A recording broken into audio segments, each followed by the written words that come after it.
الحمد لله رب العالمين والصلاة والسلام على رسوله الكريم أما بعد فأعوذ بالله من الشيطان الرجيم بسم الله الرحمن الرحيم فصل لربك وانحر وعن ابن عمر رضي الله عنه قال أقام رسول الله صلى الله عليه وسلم بالمدينة 10 سنين يضحي صدق اللہ العظیم۔ محترم بزرگوں اور ایمانی بھائیوں، اس وقت جو مہینہ چل رہا ہے، اس مہینے کا نام عربی لحاظ سے ذو الحج ہے۔ سال کے کل 12 مہینے ہوتے ہیں، ان میں سے 4 مہینے اللہ تعالیٰ نے ان کو محترم قرار دیا ہے، یعنی ان مہینوں کی اللہ کے ہاں بڑی وقعت اور بڑی اہمیت ہے۔ ان مہینوں کے اندر اللہ کی اگر عبادت کی جائے تو اس کے اوپر ثواب بھی بہت زیادہ ملتا ہے، اور اگر ان مہینوں کی ناقدری کی جائے تو یقیناً گناہ بھی بہت زیادہ ہوگا۔ انہی 4 محترم مہینوں میں سے ایک یہ ذو الحج کا مہینہ ہے، اور یہ اس ذو الحج کا پہلا عشرہ چل رہا ہے۔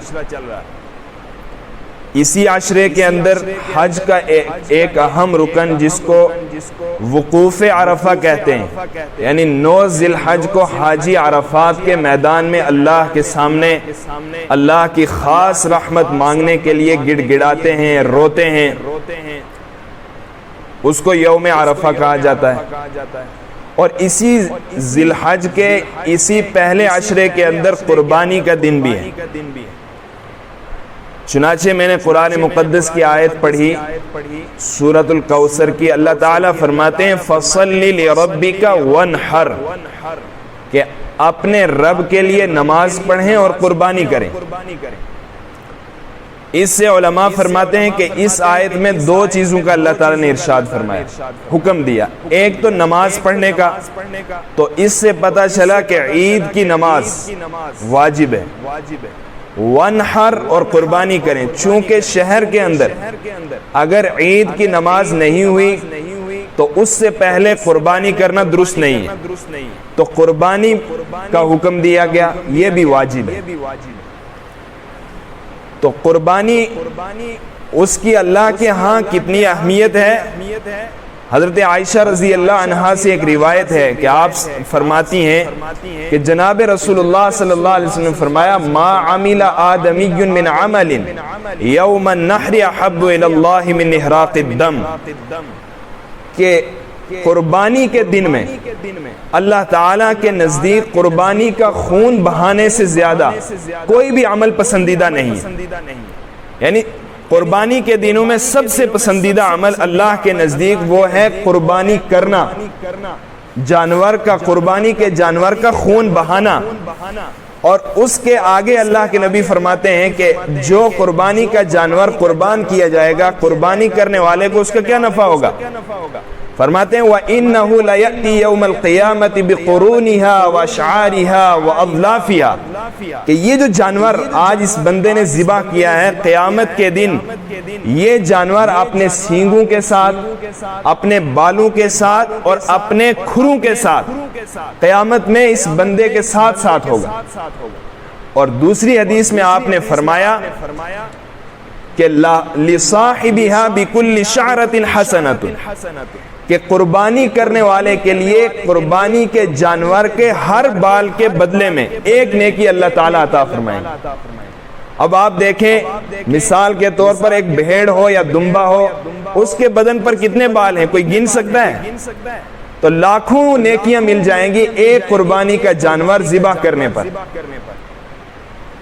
تو جناب رسول اللہ صلی اللہ علیہ وسلم نے قربانی کی یہ فضیلت بیان فرمائی، اور آگے آپ فرماتے ہیں وَإِنَّ الدَّمَ لَيَقَعُ مِنَ اللَّهِ بِمَكَانٍ قَبْلَ أَن يَقَعَ مِنَ الْأَرْضِ، کہ یہ جو قربانی کا جانور ذبح کیا جا رہا ہے نا، اللہ تعالی اس کو جب بندہ ذبح کرتا ہے تو اس کا قطرہ زمین پر گرنے سے پہلے اللہ قربانی کو قبول کر لیتے ہیں.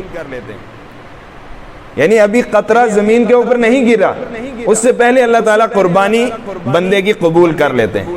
اسی لیے آگے آپ نے فرمایا فَطِيبُوا بِهَا نَفْسًا، کہ آپ لوگ اپنی امت سے آپ فرما رہے ہیں کہ خوشی خوشی قربانی کیا کرو، کہ اتنا بڑا نفع اگر قربانی کا ہے تو پھر اس کے اوپر خوشی سے اس کو قربانی کرنی چاہیے.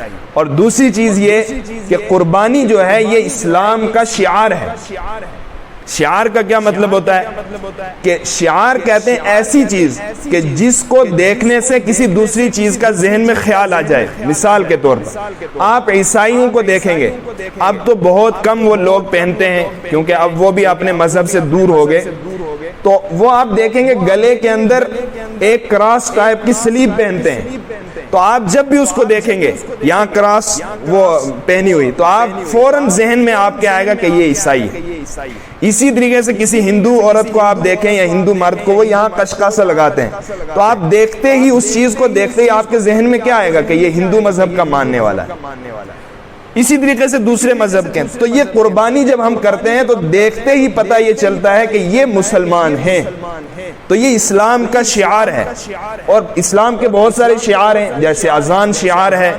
اسی طریقے سے ہمارا آپس میں سلام کرنا، السلام علیکم وعلیکم السلام، یہ ہمارا شعار ہے. کیونکہ اگر ہم بازار میں جا رہے ہوں یا اسی طریقے سے راستے میں جا رہے ہوں تو کوئی شخص اگر ہمیں سلام کرتا ہے، اگرچہ اس کے ظاہر سے نہ پتہ چلے کہ یہ مسلمان ہے، لیکن اگر وہ سلام کر دے تو ہم ایک دم سمجھ جاتے ہیں کہ یہ مسلمان ہے. تو یہ قربانی اسلام کا شعار بھی ہے، علامت بھی ہے، کہ اگر کسی علاقے میں یہ قربانی ہو رہی ہے تو پتہ چل جائے گا کہ یہ مسلمان اس علاقے کے اندر بستے ہیں. تو یہ جو ہے اسلام کا شعار بھی ہے. اور دوسری چیز اس کی قربانی کی اسلام کے اندر کتنی اہمیت ہے، اور اللہ کے نبی صلی اللہ علیہ وسلم کی نظر میں کتنی اہمیت ہے کہ آپ حضرت عبداللہ ابن عمر فرماتے ہیں کہ آپ صلی اللہ علیہ وسلم 10 سال مدینہ میں رہے. مکہ سے ہجرت کر کے مدینہ میں گئے، 10 سال رہے، 10 کے 10 سال آپ قربانی کرتے رہے. حالانکہ اپنے گھر کا حال کیا تھا کہ کئی دنوں تک گھر کے اندر چولہا نہیں جلتا تھا، کھانے کے لیے روٹی نہیں تھی. خود حضرت عبداللہ ابن عمر یہی فرماتے ہیں کہ ایک مرتبہ ایسا ہوا کہ میں آپ صلی اللہ علیہ وسلم کے ساتھ آپ نکلے تو میں بھی آپ کے ساتھ ہو لیا، اور آپ کے پیچھے پیچھے چلتا رہا. چلتے چلتے ایک باغ آیا، آپ اس کے اندر داخل ہوئے تو میں بھی آپ کے ساتھ داخل ہو گیا. جب اندر داخل ہوئے تو آپ صلی اللہ علیہ وسلم، جیسے کہ ہم یہاں بھی دیکھتے ہیں کہ پھل جب پک جاتے ہیں تو درخت سے نیچے گر جاتے ہیں تو بچے اس کو اٹھا کر کھاتے رہتے ہیں، تو آپ صلی اللہ علیہ وسلم وہ جو نیچے کھجور گرے ہوئے تھے ان کو صاف کر کے آپ کھانے لگ گئے. تو تھوڑی دیر کے بعد آپ نے حضرت عبداللہ ابن عمر سے کہا کہ عبداللہ تم نہیں کھاتے؟ تو حضرت عبداللہ ابن عمر کہنے لگے یا رسول اللہ مجھے بھوک نہیں. اس وقت آپ نے جملہ فرمایا، یعنی آپ دیکھیں گھر کی کیا حالت تھی کہ آپ نے فرمایا ھذا الصبح رابعا ما ذقت الشیء، کہ عبداللہ یہ چوتھی صبح ہے کہ میں نے کوئی چیز چکھی بھی نہیں. یعنی گھر کے حالات یہ تھے، لیکن قربانی کی اہمیت اتنی کہ آپ صلی اللہ علیہ وسلم ہر سال قربانی کرتے، اور قربانی صرف ایک نہیں کرتے، 2 قربانی، 2 مینڈے ذبح کرتے، ایک اپنی امت کی طرف سے جو بعد میں آئے گی، اور ایک اپنی طرف سے اپنے اہل خانہ کی طرف سے. یعنی کتنی اہمیت تھی قربانی. اب یہ پتہ چلا کہ قربانی جو ہے یہ اسلام کے اندر اس کی بہت زیادہ اہمیت ہے. اور دوسری چیز یہ کہ قربانی کی اسلام میں اہمیت کیا ہے اور اس کی یعنی شرعی حکم کیا ہے کہ قربانی واجب ہے. فرض اور واجب، اس میں سے قربانی واجب ہے. اور کس پر واجب ہے کہ وہ شخص، اصل میں 5 چیزوں کا اعتبار کیا جاتا ہے کہ یا تو کسی کے پاس 7.5 تولہ سونا ہو، اگر کسی کے پاس اتنا ہے تو وہ مالدار شریعت کی نظر میں، اب اس کے اوپر قربانی واجب. اگر سونا نہیں تو اس کے پاس چاندی ہو 52.5 تولہ تو اس کے اوپر قربانی واجب. اور اگر یہ نہیں تو اب دیکھا جائے گا کہ 52.5 تولہ چاندی کی جو قیمت ہے مثال کے طور پر وہ پتہ چل جاتا ہے، نیٹ وغیرہ کے اوپر دیکھا جا سکتا ہے کہ اس وقت تقریباً 40,000 کے قریب بن رہا ہے۔ اس 52.5 تولہ چاندی کے قیمت، یعنی اتنے پیسے اس کے پاس موجود ہوں، یا اس کے پاس موجود ہوں یا بینک میں رکھے ہوئے ہوں، یہ ہو گیا۔ اسی طریقے سے یا ضرورت سے زیادہ سامان اس کے پاس موجود ہے۔ اور کئی مرتبہ ایسا ہوتا ہے کہ جیسے سونا ہے، سونا بہت قیمتی ہے، 7.5 تولہ تو کسی کے پاس نہیں ہو سکتا، 2 تولہ عام طور پر عورتوں کے پاس 2 تولہ 3 تولہ 1.5 تولہ ایسے سونا رہتا ہے، اور وہ تقریباً کراس ہو جاتا ہے اس سے، یعنی 52.5 تولہ چاندی کی قیمت سے۔ لیکن اتنے سونے کے ساتھ اگر تھوڑے سے بھی پیسے اور موجود ہیں، مثلا 10 روپے 20 روپے اتنے بھی اگر ہوں گے تو اب اس کے اوپر قربانی واجب ہے۔ اب یہ مسئلہ عموماً پتہ نہیں، ہماری عورتوں کے پاس سونا رہتا ہے لیکن ان کو مسئلے کا علم نہیں رہتا، ان کے بینک کے اندر بھی پیسے جمع رہتے ہیں تو ان کو مسئلے کا علم نہیں ہوتا، وہ قربانی نہیں کرتی۔ اسی طریقے سے ایک چیز اور کہ گھر کے اندر 2-3 آدمی ملازم ہیں یا اسی طریقے سے کمانے والے ہیں تو رہتے ہیں، لیکن وہ جوائنٹ فیملی ہے، سب مل کر رہتے ہیں۔ تو اب ایسا نہیں کہ اگر 3 آدمی مالدار ہیں، ان تینوں کے اوپر الگ الگ قربانی واجب ہوگی، ایسا نہیں کہ ایک ہی کی قربانی سب کی طرف سے ہوگی، کیونکہ یہ مسئلہ پچھلے دنوں میں مجھ سے ایک آدمی نے پوچھا۔ گھر کے اندر 3-4 آدمی ملازم رہتے ہیں کئی مرتبہ، اور یا ایسا ہوتا ہے کہ 4 آدمی کمانے والے ہیں، الگ الگ اپنا کما رہے ہیں، تو ان کے اوپر اگر ان کے پاس 52.5 تولہ چاندی کی قیمت موجود ہے، اتنے پیسے موجود ہیں ان کے پاس، تو ان کے اوپر سب کے اوپر قربانی واجب ہے، وہ الگ الگ قربانی کریں گے۔ یہ ہو گیا ایک چیز۔ اسی طریقے سے قربانی کن چیزوں کی جائے گی؟ اس میں 8 جانور ہیں، ایک ہے بکرا، بکری، بھیڑ، دمبا، گائے، بیل اور اونٹ، اونٹنی۔ اور یہ جو بھینس اور اسی طریقے سے اس کا کیا کہتے ہیں بھینسا، یہ گائے کے حکم میں، چونکہ عرب میں گائے نہیں تھی لیکن یہاں ہے، تو بعد میں فقہا نے جب دیکھا کہ اس کی اور اس کی گائے کی ملتی جلتی ہیں عادات، تو گائے کے حکم میں یہ بھینس بھی ہے، اس کی بھی قربانی کی جائے گی۔ لیکن بکری، بکرا اور دمبا، بھیڑ، ان میں صرف ایک آدمی ہی قربانی کر سکتا ہے، یعنی یہ ایک آدمی ہی کی طرف سے کافی ہوں گی۔ لیکن جو اونٹ ہے، گائے ہے، بھینس ہے، ان میں 7 آدمی شریک ہو سکتے ہیں۔ اچھا، ان کی عمر کیا ہونی چاہیے؟ بکری اور بکرے کی پوری 1 سال عمر ہونی چاہیے، پورے 1 سال سے 1 دن بھی کم نہیں۔ لیکن بھیڑ اور دمبا اگر یہ 6 مہینے کے ہیں اور سال والے دمبے کے برابر لگ رہے ہیں، اتنے پلے ہوئے ہیں کہ ان کو اگر سال والوں کے بیچ میں چھوڑا جائے تو بالکل یہ پتہ نہیں چلے گا کہ یہ 6 مہینے کا ہے یا سال کا ہے، اس طرح کا لگے، تو 6 مہینے کے دمبے اور بھیڑ کی بھی قربانی کر سکتے ہیں۔ بھینس، گائے، بیل، ان کی 2 سال عمر ہونی چاہیے، اور اونٹ کی عمر 5 سال ہونی چاہیے، تب جا کے ان کی قربانی کی جا سکتی ہے۔ اب جو بڑا جانور ہے، مثلا گائے ہے، بھینس ہے، ان کے اندر 7 آدمی شریک ہو سکتے ہیں، لیکن ان 7 میں سے ہر ایک کا حصہ 7واں ہونا چاہیے، 7ویں سے کم نہیں۔ مثلا کہ ہم دیکھتے ہیں کہ ایک گائے کی قیمت جب 7 حصوں میں تقسیم کرتے ہیں مثال کے طور پر، تو 7 آدمی کے اوپر آتی ہے کتنی؟ 5,000 روپے۔ تو ایک آدمی کہتا ہے کہ نہیں جی آپ ایسا کریں، میں 3,000 دوں گا، آپ مجھے یعنی 5,000 کا تو 7واں حصہ مل رہا تھا، اس سے کم حصہ مجھے دے دیں۔ تو اگر کوئی کسی ایک کا بھی 7ویں سے کم حصہ ہوگا تو سب کی قربانی نہیں ہوگی، یعنی جتنے بھی قربانی میں شریک ہیں سب کی قربانی نہیں ہوگی۔ اس لیے 7 جو شریک ہوئے ہیں ان میں سے ہر ایک کا حصہ 7واں برابر ہونا چاہیے۔ اور جب وہ حصہ تقسیم کیسے کریں گے؟ اندازے سے نہیں کہ جی چلو تو اتنا لے لے، تو اتنا لے لے، نہیں، بلکہ تول کر برابر، جتنا ایک کو اتنا ہی 7 کو آنا چاہیے، یہ بنے گا 7واں حصہ۔ اسی طریقے سے اب جو ہے کچھ جانور وہ ہیں، اچھا ایک اور چیز کہ 8 آدمی بھی کسی جانور میں اگر شریک ہو جائے، 8 آدمی جو بڑا جانور ہے اس میں اگر 8 آدمی شریک ہو جائیں تب بھی قربانی نہیں ہوگی۔ اس کے ساتھ ساتھ حرام آمدنی والا شخص، یعنی جس کا پتہ ہے کہ اس کی آمدنی کل حرام ہے، مثال کے طور پر بینک میں ملازمت کرتا ہے اور اس کے علاوہ کوئی انکم آف سورس اس کا نہیں ہے، یعنی کوئی بھی انکم کا کوئی دوسرا ذریعہ اس کا نہیں ہے، یا اسی طریقے سے شراب کا کاروبار کرتا ہے یا کوئی اور بھی حرام کاروبار کرتا ہے، تو اس کی پوری آمدنی حرام کی ہے، تو وہ شخص بھی اگر ان 7 آدمیوں میں شریک ہو گیا تو کسی کی قربانی نہیں ہوگی. اس لیے اس چیز کا بھی پہلے پتہ کر لینا چاہیے. اس کے ساتھ ساتھ اب یہ جو قربانی کریں گے ان جانوروں کے اندر کچھ عیب ہیں، اگر وہ عیب ہوں تو ان کی وجہ سے جانور کی قربانی نہیں ہوگی. وہ عیب کیا ہیں کہ نمبر 1 کہ آنکھ کی تہائی یعنی تیسرا حصہ آنکھ کا، یا تو اس کی تہائی حصہ جو ہے بینائی ختم ہو گئی ہو یا تہائی سے زیادہ، تو اس کی قربانی اس جانور کی بھی نہیں ہوگی. اسی طریقے سے کان اس کا تہائی یا تہائی سے زیادہ کٹا ہوا ہو تو اس کی قربانی بھی نہیں ہوگی. یا اسی طریقے سے دم تہائی یا تہائی سے زیادہ حصہ کٹ گیا ہو تو اس کی قربانی نہیں ہوگی.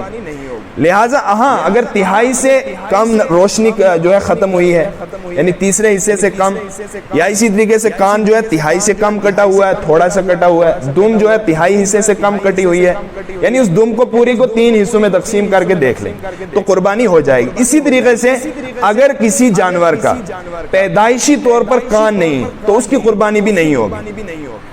ہاں اگر کسی کے پیدائشی طور پر سینگ نہیں ہے تو اس کی قربانی ہو سکتی ہے. اور یا اسی طریقے سے سینگ ٹوٹ گئے لیکن جڑ سے نہیں نکلے، اگر جڑ سے نکل گئے تو پھر اس کی قربانی نہیں ہوگی، صرف ٹوٹے ہوئے ہیں تو اس کی قربانی ہو جائے گی. یہ ہے جانوروں کے اندر یہ عیب نہیں. یا اسی طریقے سے جانور اتنا کمزور ہے کہ قربانی جس جگہ لے کر کریں گے وہاں پر وہ خود چل کر جا نہیں سکتا ہے تو ایسے جانور کی بھی قربانی نہیں ہوگی. اسی طریقے سے اب جو ہے جب قربانی یعنی یہ جانوروں کے عیوب تھے یا جانوروں کی عمر کتنی ہونی چاہیے، جانوروں میں کتنے لوگ شریک ہو سکتے ہیں. اب آگے جی قربانی کرنی ہے تو قربانی کرتے ہوئے کیا کرنا چاہیے. تو اس میں سب سے پہلے یہ ہے کہ جب جانور کو قربانی کے لیے لٹائیں تو قبلہ رخ اس کو لٹائیں. لٹانے کے بعد یہ پڑھیں انی وجہت وجہی للذی فطر السماوات والارض حنیفا وما انا من المشرکین ان صلاتی ونسکی ومحیای ومماتی للہ رب العالمین لا شریک لہ وبذالک امرت وانا من المسلمین اللہم منک ولک. یہ دعا پڑھنے کے بعد اب بسم اللہ اللہ اکبر کہہ کر اس کے جو ہے گلے کے اوپر چھری پھیر دیں گے. جب یہ پھیرنے کے بعد پھر جب ذبح کر لیا تو پھر کہیں گے اللہم تقبلہ منی. اگر خود ذبح کر رہا ہے، اچھا افضل اس میں یہی ہے کہ آدمی اپنی قربانی کو خود ذبح کرے، خود اس کو ذبح کرے. تو یہ دعا پڑھے اللہم تقبلہ منی کما تقبلت من حبیبک محمد وخلیلک ابراہیم علیہ السلام علیہ الصلاۃ والسلام. اس کا ترجمہ یہ ہے کہ اللہ تو اس قربانی کو میری طرف سے قبول کر، جیسے تو نے اپنے حبیب صلی اللہ علیہ وسلم حضرت محمد صلی اللہ علیہ وسلم اور حضرت ابراہیم جو تیرے خلیل تھے ان کی قربانی کو تو نے قبول کیا. اس کا ترجمہ یہ. تو یہ دعا جو ہے قربانی کے بعد پڑھ لیں. یہ ہو گیا. اب جو ہے قربانی خود اپنے ہاتھ سے ذبح کرنی چاہیے. یہاں ایک واقعہ سناتا ہوں کہ دارالعلوم دیوبند کے جو پہلے شاگرد تھے حضرت شیخ الہند مولانا محمود حسن رحمۃ اللہ علیہ، وہ پورے سال گائے خرید کر اس کو خود پالتے تھے، خود اس کو چرانے کے لیے لے جاتے عصر کے بعد، یعنی جو تعلیمی وقت تھا اس کے علاوہ، تو اس کو خود پورے سال اس کی خدمت کر کے اس کو خود پالتے تھے. اور پھر آخر میں جب ذبح کرتے تھے تو لکھا ہوا ہے کتابوں میں، کیونکہ یقیناً جب اتنی خدمت کی ہوگی تو اس کی محبت بھی آ گئی ہوگی دل میں. اب ہوگا نا کہ وہ جس مال سے محبت ہو وہ اللہ کی راہ میں خرچ کرو. تو کتابوں میں لکھا ہے دہاڑے مار مار کر رویا کرتے تھے. جب خود قربانی کے اس جانور کے اوپر کچھ محنت کی ہوگی تبھی اس کی قدر ہوگی. اسی لیے لکھا ہے کہ قربانی کے جانور کو کچھ دن پہلے خرید کر اس کی خود خدمت کرنی چاہیے تاکہ آدمی کے دل میں یہ رہے کہ اس کی میں نے کچھ خدمت کی ہوئی ہے. تو وہ میں عرض کر رہا تھا کہ قربانی افضل یہ ہے کہ خود اپنے ہاتھ سے آدمی ذبح کرے. اگر خود نہیں کر سکتا ہے تو دوسرا آدمی کر لے گا. اسی طریقے سے جب ذبح ہو گیا اب اس کے حصے کرنے ہیں. کتنے حصے ہیں؟ تو 3 حصے کر لینے چاہیے. 1/3 غریبوں میں، مسکینوں میں، فقیروں میں تقسیم کر دیں. 1/3 اپنے گھر رکھ لے اپنے کھانے کے لیے. 1/3 اپنے رشتہ داروں میں جو ہے تقسیم کر دیں. اور اگر کوئی شخص نہ کرے، حالانکہ ہونا یہی چاہیے کہ عید کے دن جو ہے تاکہ ہم ایسے لوگوں کے ہاں اپنے گوشت کو پہنچائیں جو ایسے لوگ موجود ہوتے ہیں جو پورا سال گوشت نہیں کھا سکتے. یہ عید کا دن اسی لیے تاکہ ہم دوسروں کو بھی خوشیوں میں شریک کریں. نہیں کرتا تب بھی کوئی بات نہیں, یعنی حرام نہیں ہے. تو یہ ہو گیا گوشت کو تقسیم. اب گوشت تقسیم کن کو کریں گے؟ گوشت مسلمانوں کو بھی دے سکتے ہیں, اگر کوئی کافر ہے اس کو بھی دے سکتے ہیں. اس کے ساتھ ساتھ اب اگر کوئی شخص ایسا ہے کہ جس کے اوپر قربانی واجب تھی, کئی مرتبہ ایسا ہوتا ہے مسلمان غفلت کی وجہ سے چھوڑ دیتا ہے. اگر کسی کے اوپر یعنی ایام قربانی کے اندر قربانی واجب تھی, اس کے باوجود اس نے قربانی نہیں کی, تو اب وہ کیا کرے؟ ایک بکری خرید کر اس کو اللہ کی راہ میں صدقہ کر دے. کہ اگر وہ ایام قربانی کے اندر قربانی نہیں کر سکا تو اب وہ جو ہے اس کا صدقہ کر دے. قربانی سب سے افضل تو یہ ہے 10 ذی الحج کو کی جائے, یعنی عید کے دن, پھر اس کے بعد 11 کو, پھر اس سے یعنی بہتر یہ ہے پھر اس کے بعد جو ہے 12 کو, یعنی زیادہ بہتر ہے 10 تاریخ کو, پھر اس سے کم 11, پھر 12. 3 دن ہے قربانی کے, 10, 11, 12. اور قربانی کی جو کھال ہے, کئی مرتبہ ایسا ہوتا ہے کہ لوگ خود نہیں ذبح کرتے, کوئی قصائی لوگ بھی ہوتے ہیں ان سے ذبح کرواتے, تو ان کو اجرت میں قربانی میں سے یعنی ان کی قیمت اور اجرت کے طور پر قربانی میں سے گوشت نہیں دے سکتے, بلکہ الگ سے ان کی قیمت دی جائے گی. ایسا نہیں کہ کھال دے. اب کھال ہے, اس کھال کا کیا کریں؟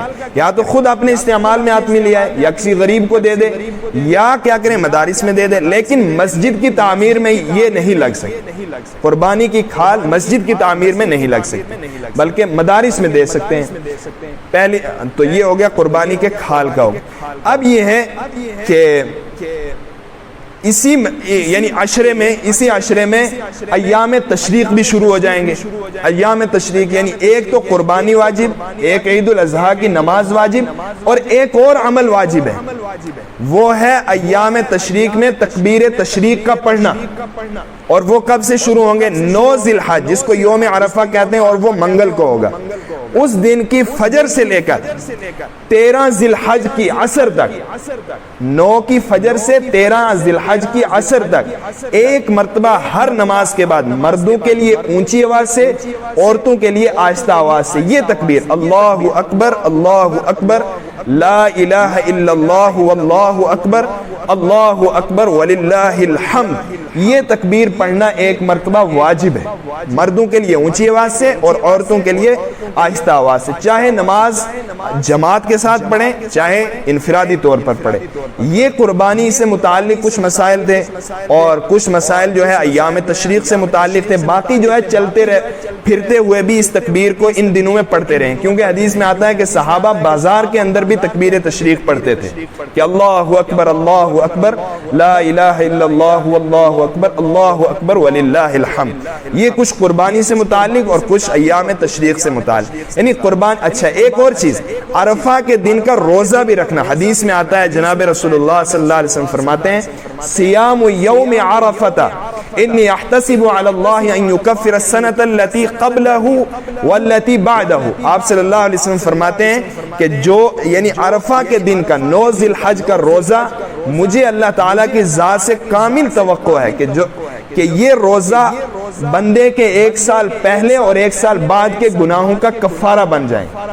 اور دوسری ایک حدیث ہے ابن ماجہ میں کہ یہ جو شروع کا عشرہ ہے 10 ذی الحج تک, اس کے اندر ایک روزے کا ثواب 1 سال روزے رکھنے کے برابر ہے. اس لیے وہ روزہ بھی رکھنے کی کوشش کریں. اللہ تعالیٰ سے دعا ہے کہ اللہ تعالیٰ ہمیں قربانی کرنے کی توفیق عطا فرمائیں, اور جو لوگ قربانی کریں گے اللہ ان کی قربانی کو اپنی بارگاہ میں قبول فرمائیں. اگرچہ قربانی واجب نہ ہو پھر بھی کوشش کرنی چاہیے, کیونکہ اصل تو یہی ہے کہ قربانی کا مطلب ہی یہی ہوتا ہے کہ آدمی اپنے جذبے کا اظہار کرے, اپنے دینی جذبے کا اظہار کرے. تو ہم کوشش کریں انشاءاللہ سب قربانی کریں گے, اور دوسرے لوگوں کو بھی دعوت دیں گے. بہت سارے مالدار ایسے ہوتے ہیں ان کو پتہ ہی نہیں ہوتا, چونکہ ہم بتاتے بھی نہیں ہیں تو ان تک اس بات کا علم بھی نہیں ان کو ہوتا, تو وہ قربانی نہیں کرتے, اور اسی طریقے سے یہ واجب ان کے اوپر رہتا ہے. اس لیے یہ مسائل ان کو بھی بتائیں. اللہ رب العزت کہنے سننے سے زیادہ عمل کی توفیق عطا فرمائے.